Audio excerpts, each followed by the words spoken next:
audience. These are all my audience members. Visual aid. That's the visual aid. Hi, visual aid. Wait. Okay. Alright. Whenever you're ready. Abortion is the most difficult and controversial moral issue we will consider. Listen to all sides. All sides have important and moral insights, even if these insights are superseded by the perspectives of the other side. Abortion is the deliberate termination of human pregnancy. Historically, Democrats have been pro-choice, and the other side of the spectrum, Republicans have leaned towards pro-life. Also, religion as a whole has been against taking the life of an unborn child. I'm not really going to dive into the political or religious side of the topics about abortions. I'm going to speak about the more personal side of abortion. This speech will provide information on abortions with different aspects of when life of the fetus begins, certain circumstances during pregnancy, and possible individuals who could weigh in on whether or not an abortion should proceed forward or not. After hearing all the material provided to you, hopefully you'll be able to make your own personal determination about these factors affecting the abortion. The goal of this speech is not to convince you to accept one position or the other, but to help you understand both sides. First, let me ask you what you think about when you think about the life of the fetus, or when it begins, rather. Is it considered a person? Many believe that the life of the fetus begins at conception. In order for conception to occur, the first woman must ovulate. Ovulation occurs in about 2 weeks prior to the woman getting her menstrual cycle. This is usually during her mid-cycle, more or less around the 14th day, when an egg moves into the fallopian tube of a female and is then fertilized by the sperm of a male. Conception occurs.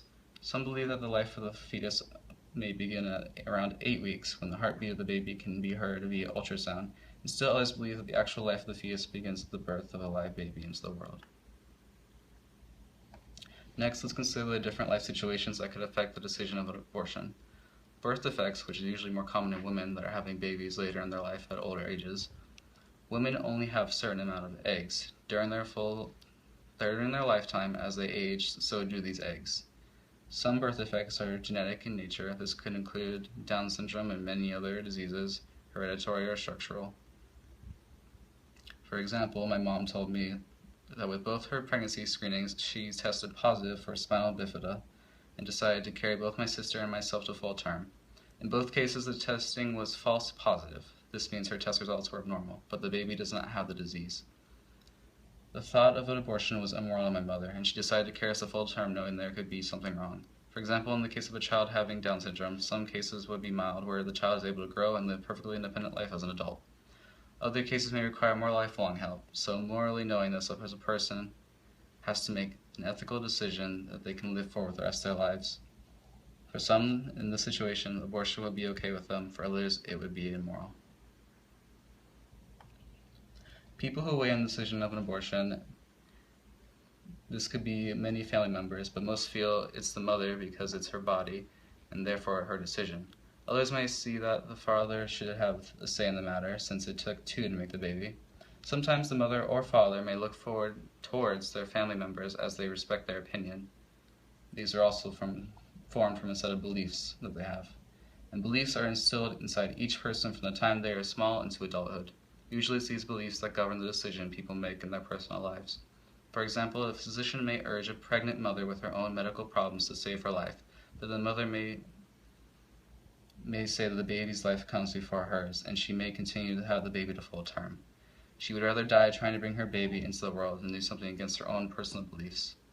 Another reason a person may go back and forth about life decisions of abortion could be their personal religious beliefs.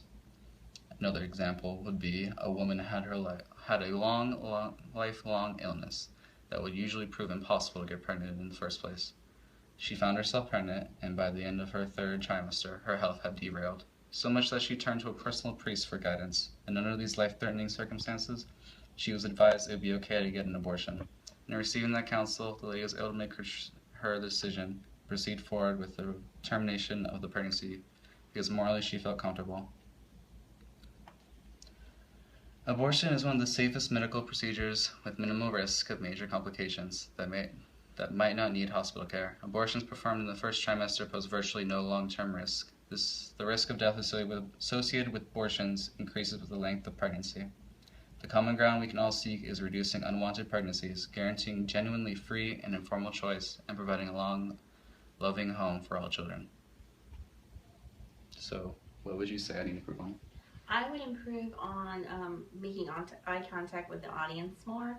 But overall, I thought the content of your speech was good. Your examples were good. I thought your tone was even. You didn't have any or weird pauses. Overall it was good.